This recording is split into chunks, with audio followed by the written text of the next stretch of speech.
Okay, we're starting a new perek in Sanhedrin. The 10th perek, Elan Nechnokin, page 84, Pei Dalet Amid Beis. In the Schottenstein, it's 84b1. Okay, the Mishnahs in the previous perek were talking about skila, sreifa, headache. Now it's speaking about who gets chenek. Chenek is strangulation, which is, according to the halacha, the least of the 4 capital punishments. So the Mishnah says like this: Elan nechnokim, these are the people that get chenek. Who are they?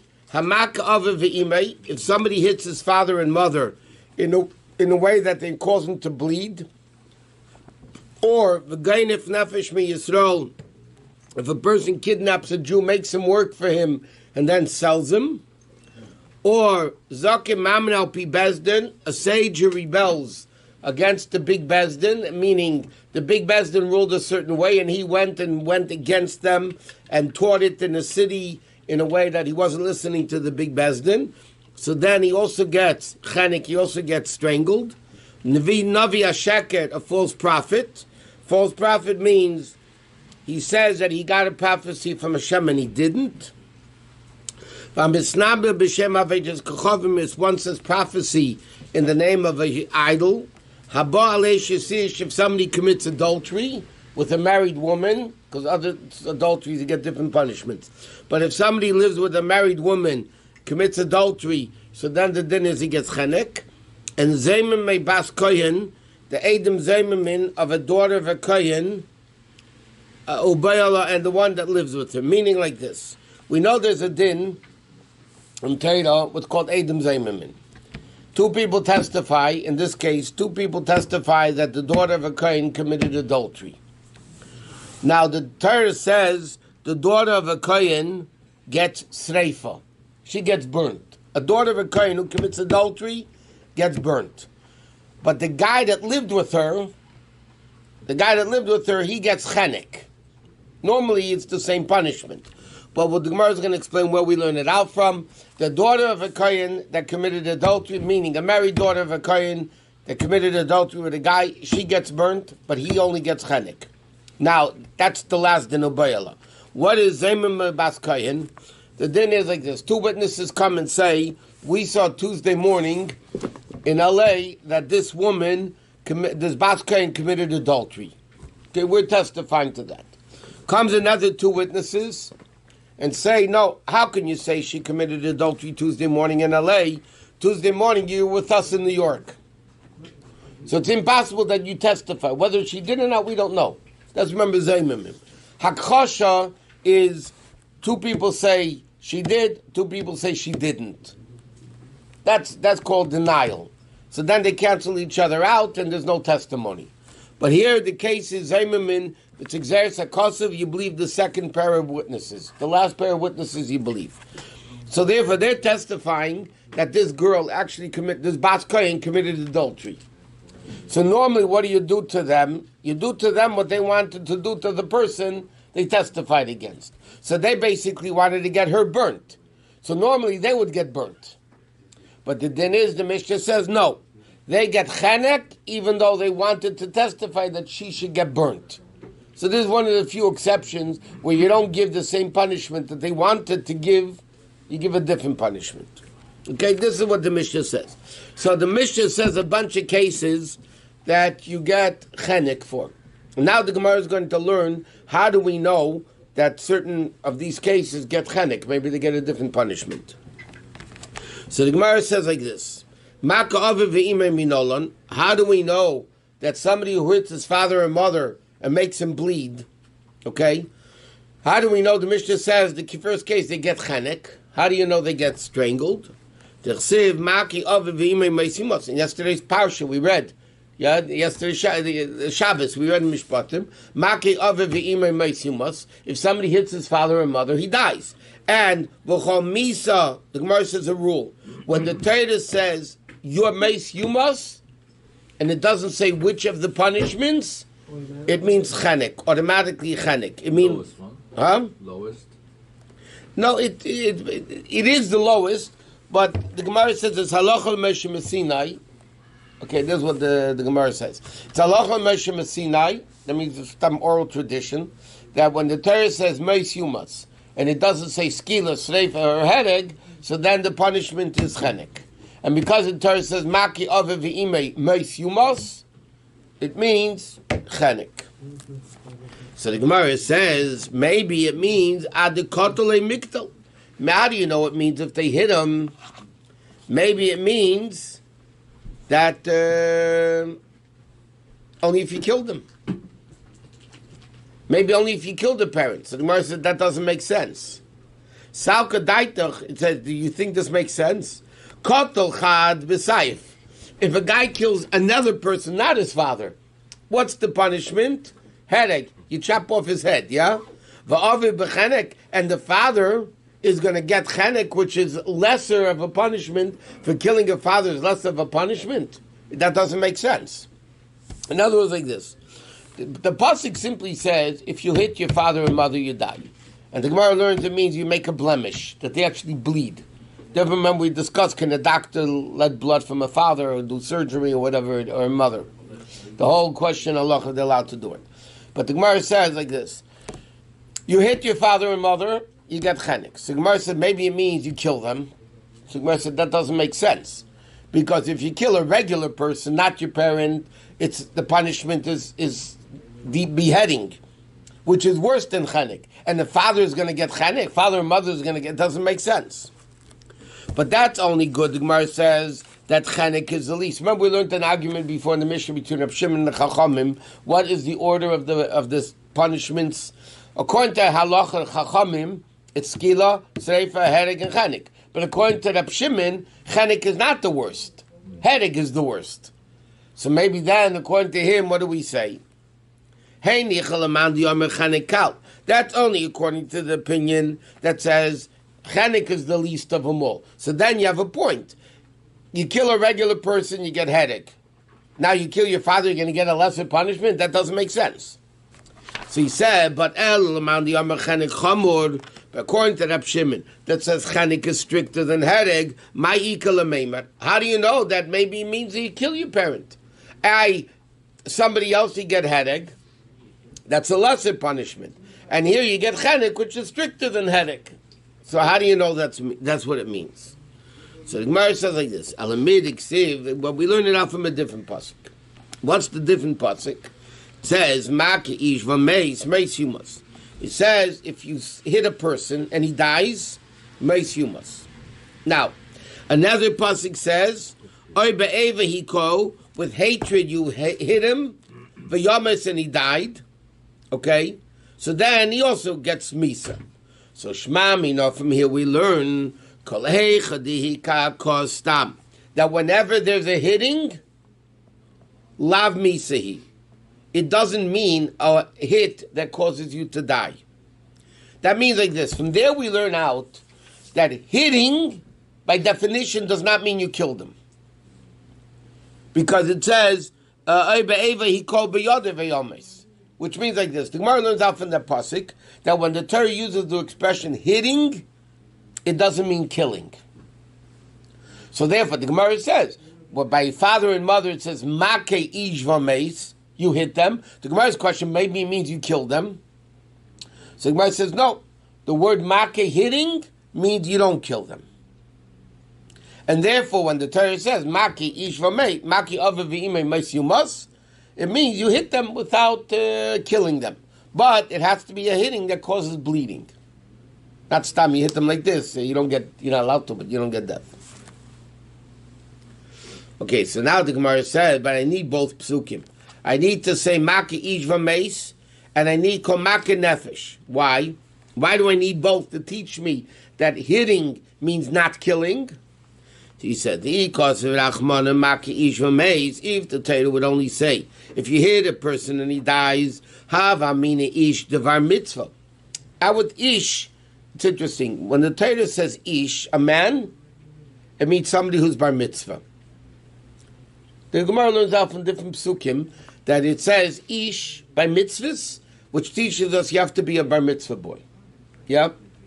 Now, if it only say make ish v'meis, you hit a person, I would think only if you kill an adult over bar mitzvah.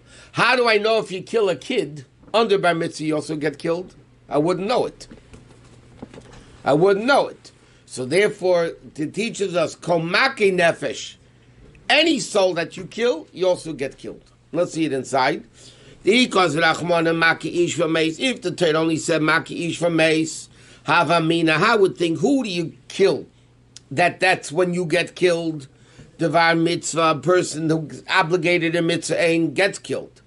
Katan, but a kid who's not obligated in mitzvahs, I would think, okay, listen, what did you kill already? You didn't kill a kid that's obligated in mitzvahs. So, cause of rachamona, komake nefesh, the Torah says any soul, which means even a kid. So, according to Allah, if you kill a kid, you also chayiv misa.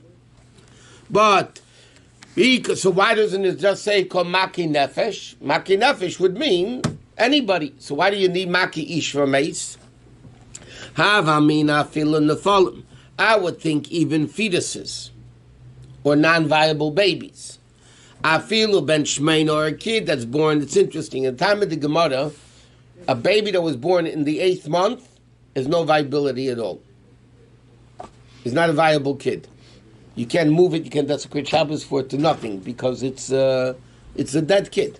Nowadays we have incubators. We have all that. Why is the 7th month? Okay. 7th month, yeah, and because there's certain development that happens in the 8th month that if it gets messed up, it's going to kill the child.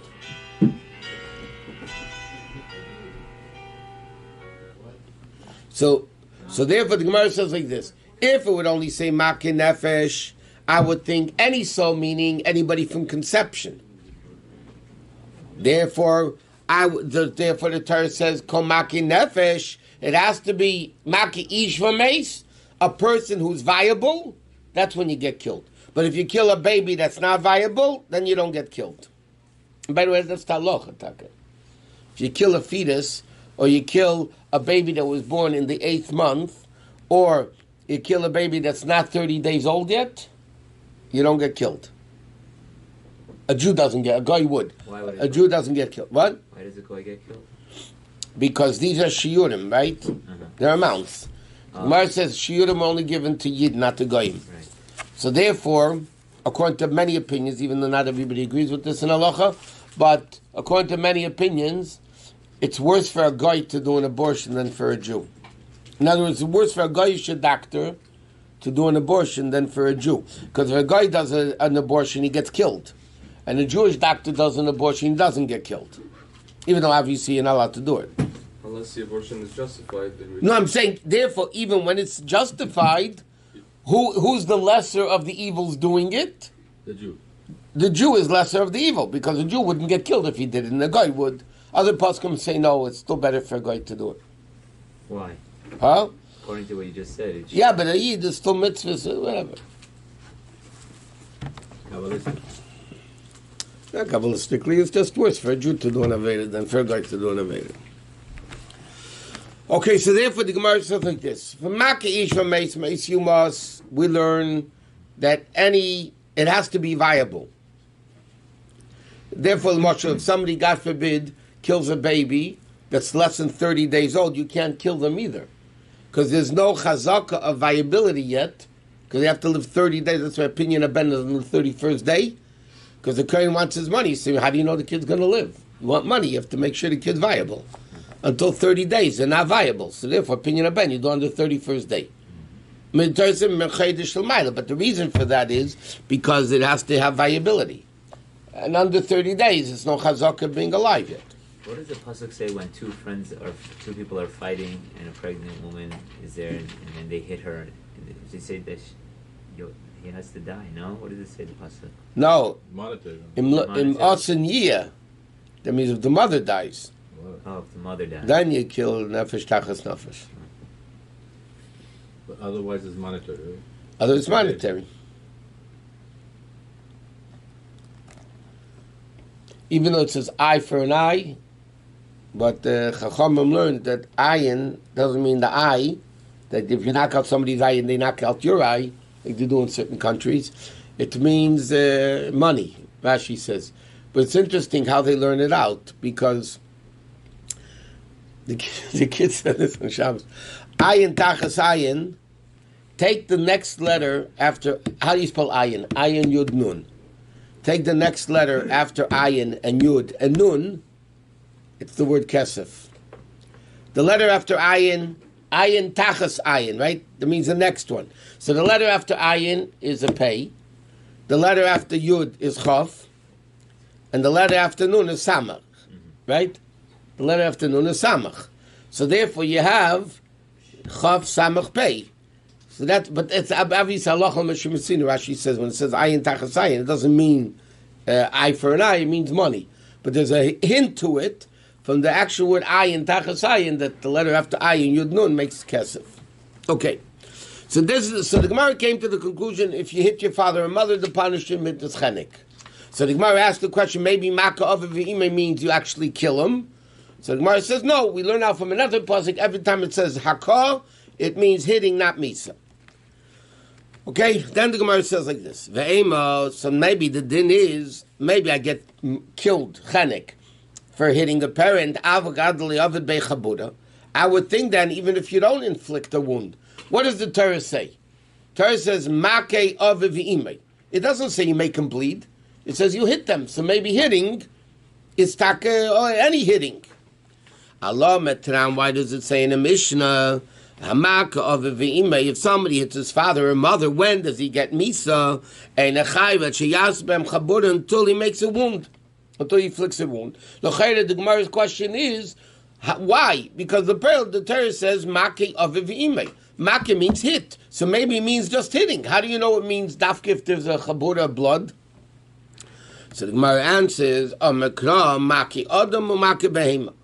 The Torah says like this: you hit an animal and you hit a person, right? So the din is ma maka behema. Just like when you hit an animal, you're not obligated just to smack a dog. You don't have to pay the owner any money. When do you have to pay the owner money?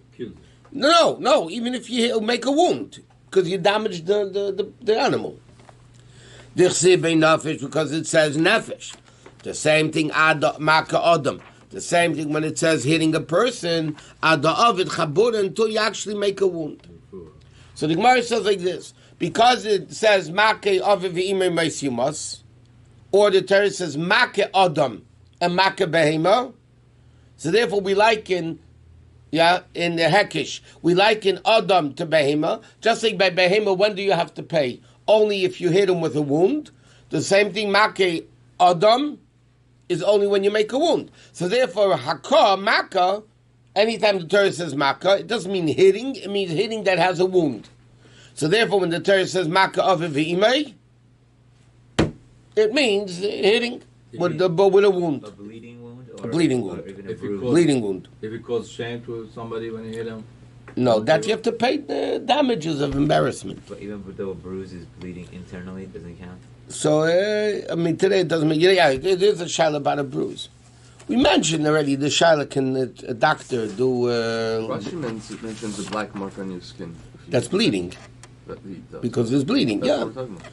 That's what I'm saying. If it's inside bleeding, it's still bleeding. Right.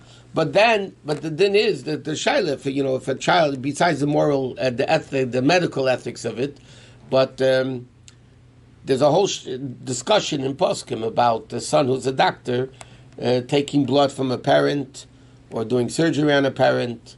So the Pearl de Poskim in Shulchan Aruch, it says the Poskim bottom line is if the parent wants the child to do it, so then it's for their benefit and therefore they would be allowed to do it. Even though, again, medical ethics would say not to, blood taking is not a big deal. But the Pearl, you hit them and you cause a wound. There's bleeding. Yeah, but sometimes the parent just wants you to do it. So then that's what I'm saying. The Poskim rule that if the parent wants you to do it, then you're allowed to do it because it's they want it. You're not hitting them in a negative way. They want you to do it. So it's not called makav v'imay. Is that a los haseh? Makav v'imay. Los haseh. What is it? It's obviously, Of course it is. It's not an essay. It's a leis It's asa. a los haseh. So is an haseh doch a los haseh for shmoras nafshecha to help parent with their life as opposed to... and then- Is it esed dech leis asa? Esed dech leis asa is only when you can't do both. Here you could have somebody else do it. So it's not esed dech leis asa. The classic example of Esed Deichel Leisa says Mila B'Tzaras, that's in the Gemara in Yevamos. Yuma discusses that Esed Deichel Leisa is when the only way you could do the Esed is by transgressing a Leisa. So, for instance, you have to do a bris on a kid, and there's tzaras on that area, and the Torah says you're not allowed to cut off tzaras. So then, no matter who's going to do the bris, by doing the bris, you're going to cut off the tzaras. So then the din is esed deichalei sase. But if you could do it a different way, for instance, a different male doing not a male, but here the father, somebody else could do it. So then it's not esed deichalei sase. It's just because the parent wants to do it, so therefore you're allowed to do it. Is a bris milah on Shabbos also esed deichalei sase? No, because it's not because it's a deichalei sase, but because the Torah says b'yom hashmini afil b'Shabbos. Positive mitzvah. What? Positive mitzvah supersedes. Yeah, but that's not the reason. Over there, the Torah says b'yom hashmini. So the Gemara says in the 8th day, the Torah has to be the 8th day.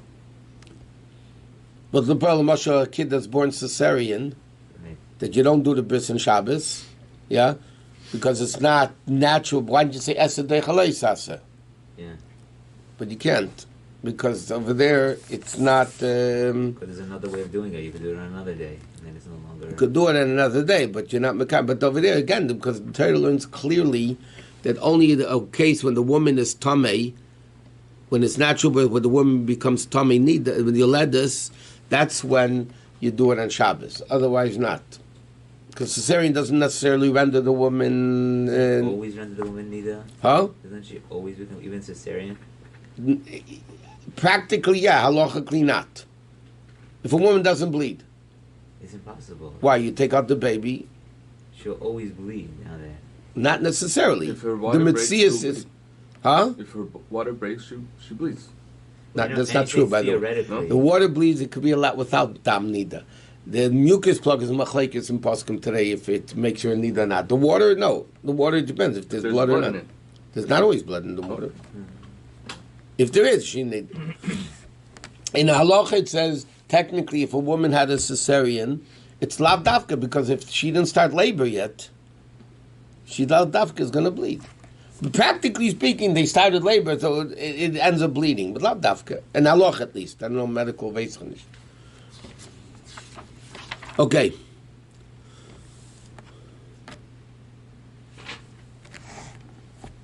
So now the Gemara came to the conclusion, meanwhile, that when you hit an animal, it has to be a chabura to be chayiv. Therefore, when it says maka adam or maka avivim, it also means with a chabura. But the Gemara says, no, it's not true. You can hurt an animal without a wound. So the Gemara says, maskul, Rabbi Yirmiyah asked the question, if a guy overloads somebody else's animal, and he weakens the animal, gets it weakened to the heavy load. You're going to tell me they're not chayiv? Of course they're chayiv. You didn't make a wound, right? So therefore the Gemara says you can't learn out Maka Behema only means when there's a wound. Because the Gemara gives an example, clearly, that you get the animal weakened, you hurt damage the animal, and yet there's no chabura. So the Gemara says, you're right. If the word nefesh doesn't apply to animal because the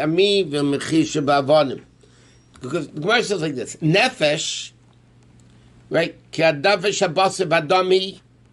Blood is the nefesh. Nefesh is blood, right? So the Gemara says before that nefesh would imply blood. He says no.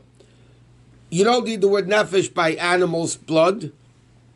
It's tenel inyan nefesh adam. So therefore, when it says nefesh adam by the parent, maka of a v'imay, so therefore, there's a rule in the title like this. If there's a word, a few words, and you don't need it for where it is, put it where it's another case, which is similar. That's the way Torah works. It's a funny way.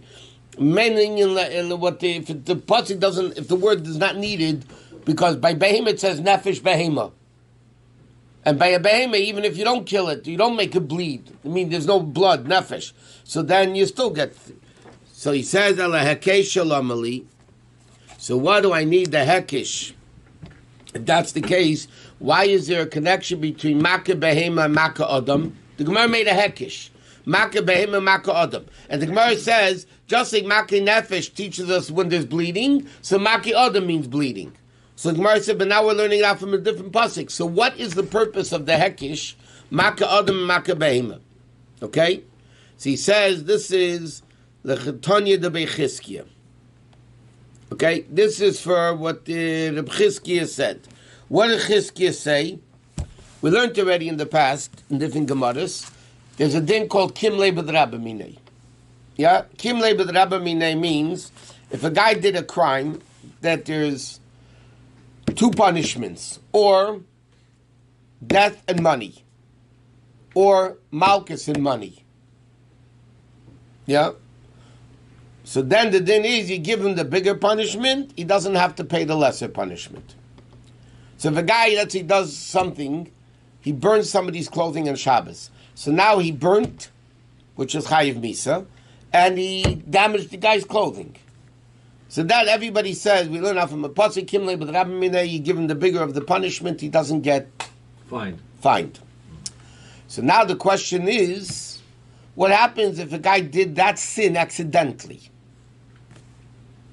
So now he's not getting killed. Does he still have to pay the money or not?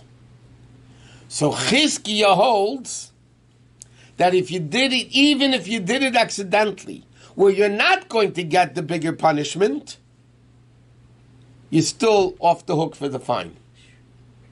That's what Chizkiah holds. We learned that in the other Gemara also. But Chizkiah says that you'd be chayiv. I mean, no, you'd be chayiv, but you don't have to pay the fine. You part it from the fine, okay? But even if you do it accidentally, you still have. So therefore, 1 second, right? If you do something accidentally, you still have some sort of fine, the ola or the shaga. So no. Doing some sort of korban. When they run to the city of refuge, they get fined too. No. Okay, so that's no. Well, not according to Chizkiah. When a person does something accidentally, they always have some sort of korban they have to bring. So, so Chizkiah is saying that the korban, the accidental korban, is good enough to overcome, to not have to pay the fine, the lesser fine. No, so the Gemara learns like this: by an animal, whether you accidentally damage somebody's property, right, or not, you have to pay. Mm-hmm. Correct? So the hekish is that the murderer, when he gets misa, doesn't have to pay the fine. Right. So therefore, we take it a step further, that even if you did it accidentally, you also don't pay the fine. But that's what Chizkiah holds.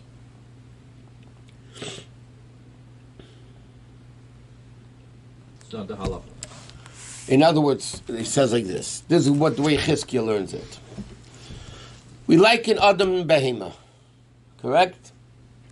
Now, when you damage a Behema, whether you do it accidentally or intentionally, you have to pay.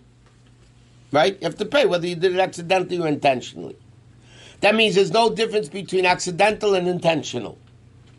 You have to pay.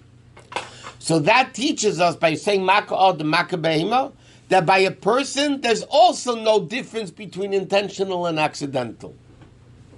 It's a very interesting way of learning the hekish. What do we see by an animal? You have to pay whether you killed him you killed or hit the animal accidentally or intentionally. You have to pay, right? That means there's no difference between intentional and accidental. So Chizkiah says, if that's the case, by Adam, there's also no difference between intentional and accidental. Meaning, just like if I intentionally kill somebody, I don't pay the fine. So if I accidentally killed the person, I also don't pay the fine. So you should take that hekesh all the way and say if it was accidental, he should still get killed. No, that the Torah says the accidental, there's no misa. That we know from many psukim. The only time you get misa when you do something intentional. You can just if somebody does a great Shabbos, you don't get skila accidentally. You have to bring a korban chatas. But he's learning it from this hekesh. The hekesh teaches us that intentional and unintentional are the same. Right. So just like by a behema, what's the mean the same? It means the same that you pay, whether it's accidental or intentional. So by a person, we learn out payment, that there's no difference between intentional and accidental. Payment, right?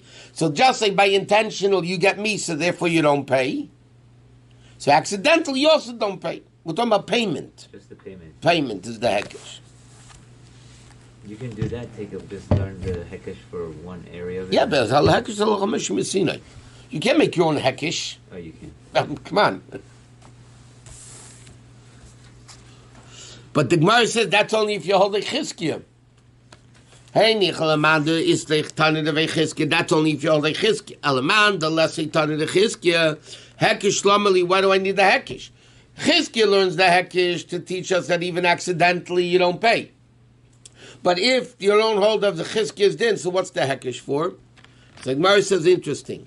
Ma makabeim a little for potted. The Gemara learns that very interesting halach. How do I know if I cause bleeding by you for medical purposes? You're potted. Yeah, a doctor causes somebody to bleed, yeah? He doesn't have to pay damages. You do surgery on somebody. The guy's going to come along and say, you damaged me. So the Gemara says, how do you learn that refuah is potted? So the Gemara says, we learn it out from a behema, maka behema. Just like by a behema, if you did it for refuah, you're not chayiv because it's not damaged. You're healing the animal. The same thing, af maka adam refuah, potted. Okay? So where the Gemara, and the Gemara says a similar thing what we mentioned before. The boilo, a shaila was asked in the yeshiva, ben ma'ol sheyak is damla aviv. Is a son allowed to do bloodletting to the father? Right? That's the case. You're causing him a makkah. But it's healing. So Masna Ahmad, Masna says, you have to love yourself like your friend. So therefore he says, just like you would want somebody to do it to you, so your father wants it to be done, like we said before, if the parent wants, so then you're allowed to. Or another opinion says the same thing, but it's just a different source. It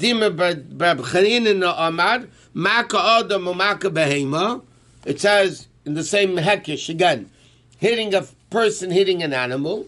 Just like if you hit an animal and bleed it, whatever. You're potted. It's the same thing. If you do it for the full, you're potted. So therefore, the Gemara says either the same thing, just the same halacha, just do different psukim. If you do it for the full, and obviously we learned if your parent wants it, then you're allowed to do it. Why don't they learn it from the pasuk from this week's parsha? Well, one second. Let's just see one thing. Rav le'shavik lebrei le'mishka le'silka. Rav, the Gemara just says the practical cases that happened. Rav did not allow his son to take out a splinter from him. Why? Because a splinter might bleed, right? So Rav didn't want his son causing him to bleed. Ma'ber Ravina le'shavik lebrei le'mifta le'kavase. Ma'ber Ravina did not allow his son to lance his boil. Lance his boil means to pop it, and then pus comes out. Why? Dil mechavil. Maybe he's going to make him a wound, by make him bleed. V'havel ishigig yisisir. It's will be an accidental sin. Yeah. So therefore, they didn't let it. So the Gemara says, 1 minute. If that's the case, you shouldn't let anybody else take out a splinter, because you're not allowed to wound somebody. You can't just come over to the guy and wound him. So why?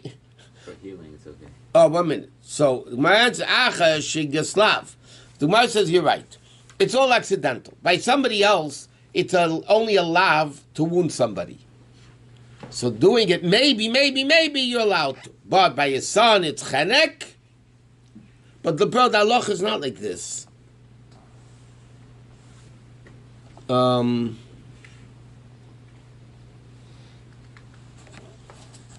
the Gemara is not done. We'll start it, but we're not going to finish it. Is it better for a son to say, I don't want to do it?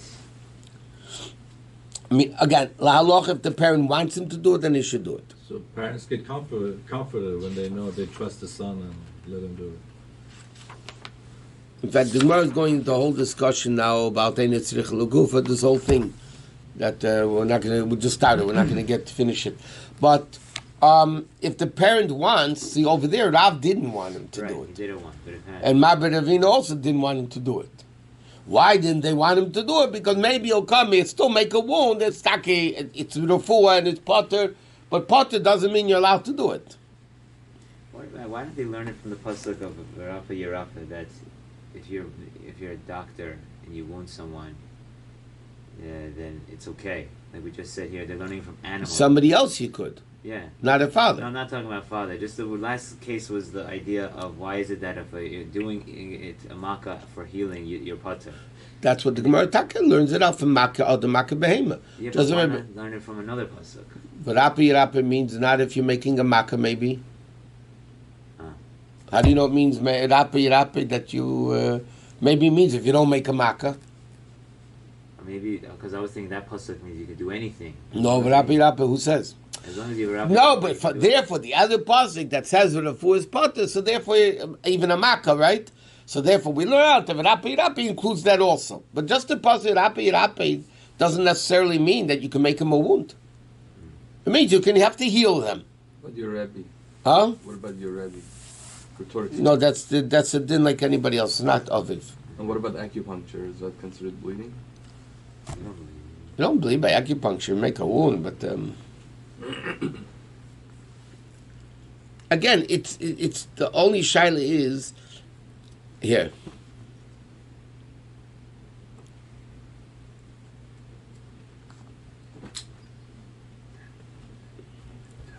So you see, it's in. He brings down.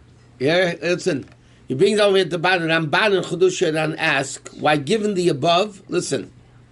Why is it permitted to practice medicine at all, since there's always a remote risk that you might kill the patient?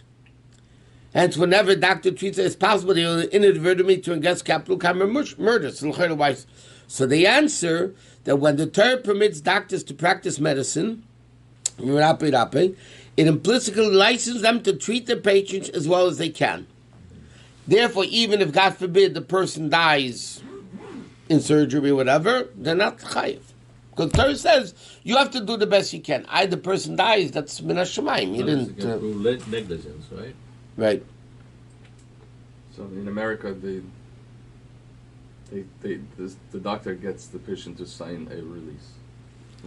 Huh? In America, the doctors get the patient to sign. Of course, otherwise they're not going to do it.